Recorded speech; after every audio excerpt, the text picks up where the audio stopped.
It's not a game, it's a rich thing.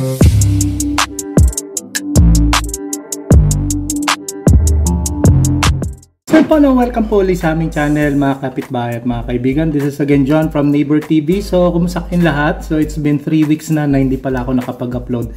Anyway, so actually continuous pa rin naman ang aking pag-upload. Nga lang hindi to sa third channel na to. Kasi meron din ako mga inaasikasong ibang channel kung hindi nyo pa alam. At sa mga bago pa lang na napadpad dito sa aking third channel, which is Neighbor TV. Eh meron din naman ako mga inasikasong ibang channel, which is my primary one, yung Road Crew Travel. So mag-subscribe na rin kayo ron if you're interested in some travels or some tech vlogs. So sari-sari na yon.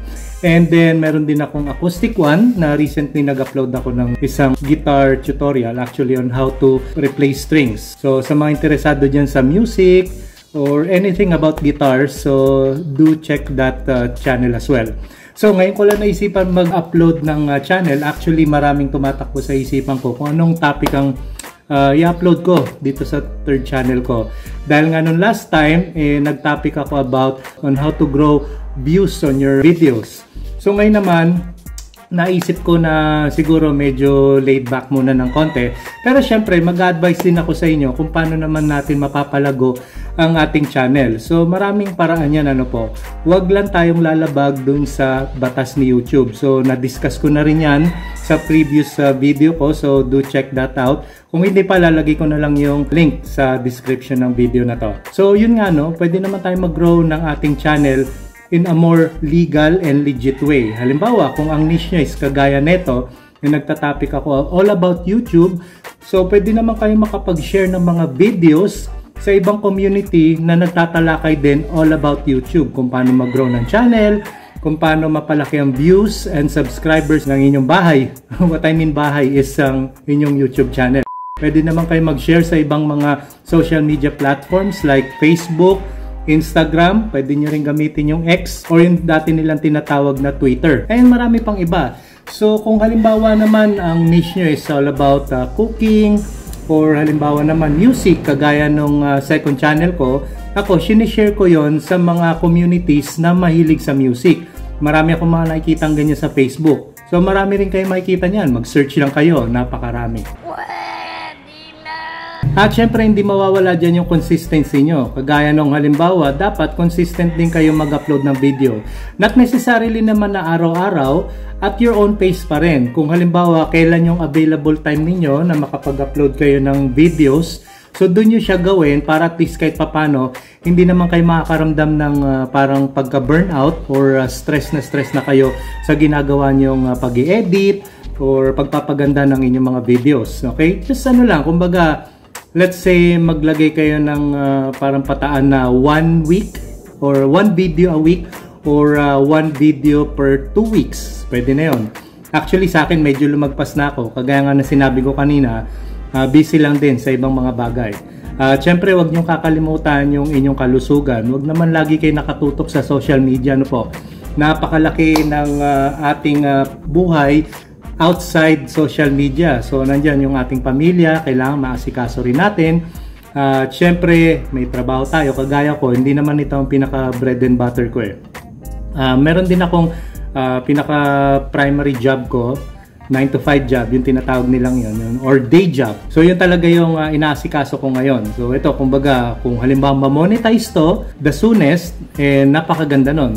Kumbaga, pandagdag kita rin. At saka passive income din, yung mga ganitong klase ng social media. Nice! Biruin mo, kahit natutulog ka, nag-generate pa rin ng income to eh. Basta pumasok na tayo dun sa tinatawag ni YouTube na YPP or yung YouTube Partnership Program. Kung halimbawa, nasunod mo na yung kanilang requirements which is 1,000 subscribers and 4,000 watch hours at may additional pa na 10 million views if I'm not mistaken sa shorts, sa YouTube shorts. Napakaganda niyan. Mag-generate na to ng income. Ano po?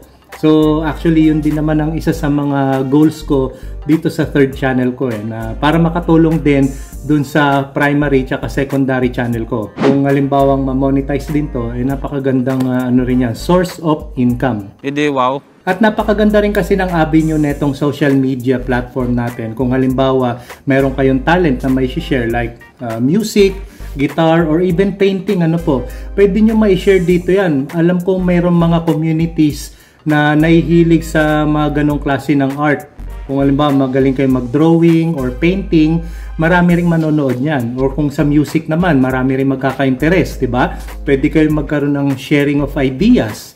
O 'di ba? Pwede rin naman na yung mga manonood sa inyo, i-share naman yung video ninyo sa kapwa nila mga musicians or mga tropa nila na nahihilig din sa music or instruments. Sa ganung paraan, lumalaki ang ating network or ang ating community. Hindi lang naman lagi yung parang habol natin is yung pera, kundi andun din yung habol natin na magkaroon tayo ng mga friends online. Kumbaga, nakikilala na rin kayo kung may mga certain persons na nangangailangan ng inquiry. Let's say, for example, all about music. Kung halimbawa talagang maalam ka na, pwede ka nilang mapagtanungan. No? Pwede ka rin makapag-share ng inyong knowledge. O kung halimbawa naman, cooking, yan, isa rin sa mga pinapanood ko yan eh.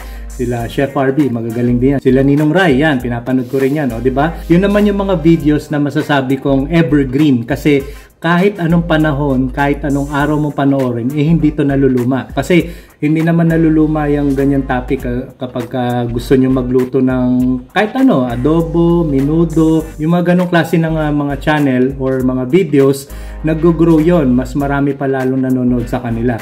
Hindi ba katulad nung halimbawa mag-upload ka ng isang video na sikat lang sa isang panahon, lalo na yung mga nagtitrending lang at a certain point in time, tapos kalaunan after mga few weeks, few months or even years, eh hindi na uso. So yung mga ganon, medyo olats yun. Yes, for some time, lalaki ang views mo, pero kapag ka nalaos na yung ganong klase ng trending, eh makakalimutan din ng mga tao yan. Medyo mababawasan na rin ang mga views mo kapag ka ganon. So as much as possible, gumawa tayo ng mga videos na evergreen. Yung mga tipong kahit anong season, kahit anong panahon yan, usong-uso pa rin. Kagaya nga nun, yung cooking. Music, yan, isa rin yan, di ba? Art, ganun din yan. Lalong-lalo na kung talagang consistent kang nag-upload ng videos, maraming manonood yan. At yung mga katulad ng YouTube videos na kagaya neto, yung mga all about YouTubes, mga rules and regulations nila, kadalasan naman halos paulit-ulit lang din naman eh. May na-update sila YouTube about sa mga features and services nila, yes, pero kadalasan ang mga tinatalakay pa rin all about YouTube is yung kanilang patakaran. So wala rin naman halos sa pagbabago yan eh. Ayun, so yun lang yung naisip kong may share sa inyo ngayon. I hope may natutunan kayo dito at napakainit, ano po. Sobra ngayong matindi dito sa lugar namin, nag 49 degrees Celsius nung weekend. Talagang napakatindi ng init ngayon. Kung nakikita nyo, medyo pinapawisan nga ako. Pero wala, taste lang talaga, ganun talaga ang panahon. At lilipas din naman tong ganitong panahon at magiging tag-ulan na rin come June, ano po. So ayun, so enjoy lang mga kaibigan at mga kapitbahay. So kung nagustuhan nyo itong video na to, so click nyo naman ng like at mag-subscribe na rin kayo at i-hit nyo rin ang notification bell para updated kayo palagi sa aming susunod na social media vlogs. So till next time mga kaibigan at mga kapitbahay, maraming salamat at God bless.